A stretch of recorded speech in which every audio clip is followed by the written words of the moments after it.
Hello and welcome back to Perfect Job ERP, the ERP system designed especially for the custom stone industry. My name is Alan Barr and I'll be your host today in part 2 of our detailed look at the flow of job information through the system. In this demonstration we'll be looking at the processing of our production orders and the preparation for shipping finished product to the job site. As a reminder, Perfect Job is a proprietary customization of the Microsoft Dynamics NAV 2013 ERP platform. So, in our last demonstration, we had a close look at the flow of job information from the quoting process to the point where we refined our dimensional information based on approved shop drawings and created a job which needed to be produced in 2 phases. Now, here's our job, which we find in the phase planning department. We see that both phases, this is phase 1 of 2, and we've identified phase 2 of 2. Both are in the contracted job status with a contract status of open. Now, we'll be playing the role of the production manager or project manager, and we've determined from our shop schedule that we want to release phase 1 of the job. So we're going to go back into our job, and we're going to utilize the release button to release the job for production. And we hit our release. Now we notice our contract status is gone to released, and this clears us to being able to create the actual production order. Now, the production order initiates several processes. One is that the raw material becomes dedicated for our job. So, for example, if there was not enough raw material to produce the job, the system would give us an error message. Perfect Job is designed to consume raw material based on your proprietary mix design usage. So your formulas are going to be programmed into the system, and depending on which mix design is used for this particular job, the system is going to extract from inventory the quantity and cost of raw materials associated with producing this job based on the size of the pieces within the job. Now, also depending on how you've set up your project schedule, Perfect Job can be tracking your labor and your shop capacity for this particular job. So you may get an error message if the introduction of the production order indicates that you're overloading your shop capacity.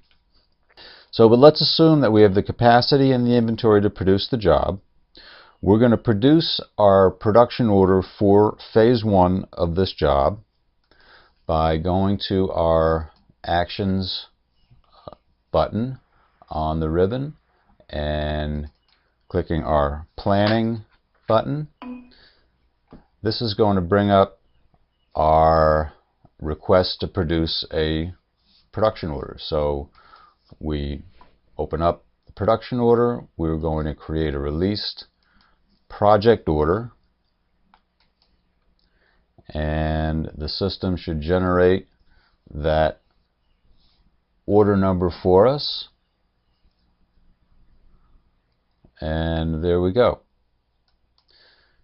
Now, one thing we haven't talked a lot about yet are your shop tickets and how Perfect Job assists in the production of shop tickets. Perfect Job can read from shop tickets if the information is in a standard format to eliminate the step of having to enter dimensional and quantity information multiple times into the system. So we're going to show you how to do that in a separate demonstration that's going to show you how Perfect Job communicates with drawing-based software to exchange data in terms of mark number, dimensions, and quantities. Now let's go back to our list of phased orders, and we're going to change the status of the order to production. We're going to change the job status to production, and now the job is ready to be produced. So we're going to manage the production of this job through our production order department. Now, let's find our project. Here we go. This is our Phase 1 project for Kent Masonry. And this is our order number, we'll call it short 1122, for our Phase 1 17 base stones. And let's just take a look at the structure of this production order for a moment. We could see that we have the quantity that we've produced, the quantity which is 0 right now, the quantity remaining, which is obviously 17. Actually, now as an aside, Perfect Job also has the ability to produce separate production orders for your mold shop as well. We can prepare lists of molds, identify which molds are priority for a certain job, account for the completion of mold work on a daily basis. We can even associate which master molds are associated with casting certain pieces. So this is all technology that Perfect Job can employ. So what happens from here? So once our molds are made, our job is in production. Our plant manager or production manager is tasked with the job of keeping track of production. So how do we do that? Well, we have a really neat tool for keeping track of production on a daily basis, and that is our output journal. Now this is going to become your production manager's favorite tool, because the output journal allows the production manager to keep track of every job and the quantity produced of items for that job on a daily basis. So we'll assume, let's say that our Graham Center project we're producing 3 of these base stones per day. So what we're going to do is go in and find our order 1122. Certain information populates automatically. We're going to go find what item do we want to account for. So in this case, if we had a long list, we would select which line item we wanted to account for. Here we're going to account for the base stones. We're going to have a separate demonstration that goes into what we're calling the operation number. These are things that are linked to your scheduling and your job costing. This section here, the bin code, is actually the pallet location where you're going to be producing, where you're going to be storing your stones after production. Now, this may or may not be the final skid for delivery purposes, and you're going to see how we can change this bin number to reflect your actual skid number, where your pieces will be delivered from. Now, if we have, let's say, we're going to assume that we have an output quantity of 3 today of our base stones, but we also know that we have a system that is going to assign a specific mark number, tag number, serial number, we'll call it a number of different things, but we're going to assign individual numbers to individual pieces. So we do that through what we call the item tracking. So we're going to assign a customized serial number, which is going to be our mark number, tracking number. Here, let's just call it, well, if we simplify it by kind of production order number 1122, we'll say that we've produced starting with 1122-1, and we've produced 3 stones today. So the system is going to generate for us our 3 custom serial numbers, and we're now ready to post the production of these items. So we want to post the journal lines, yes.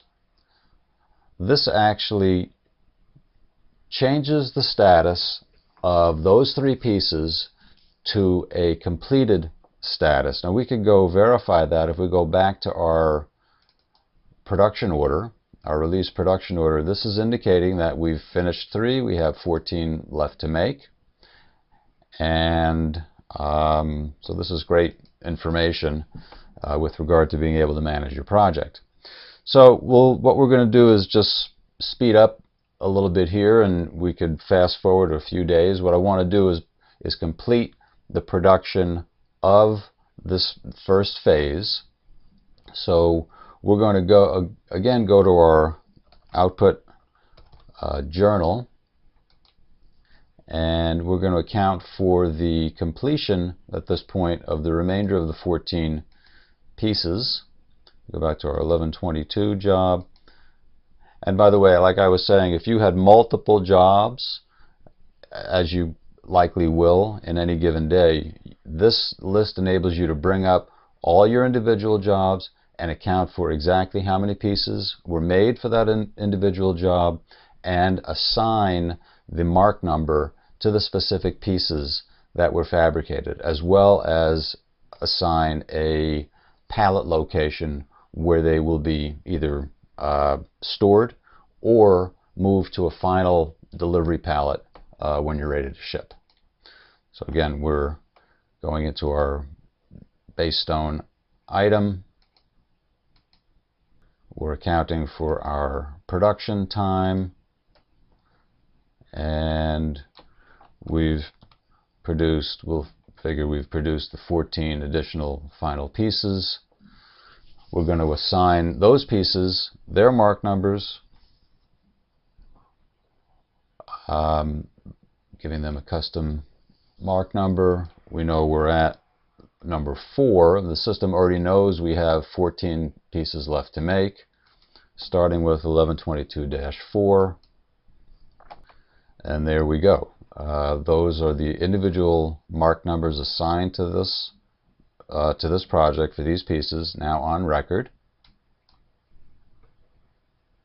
We're going to post the production of those 14 pieces to status of completed.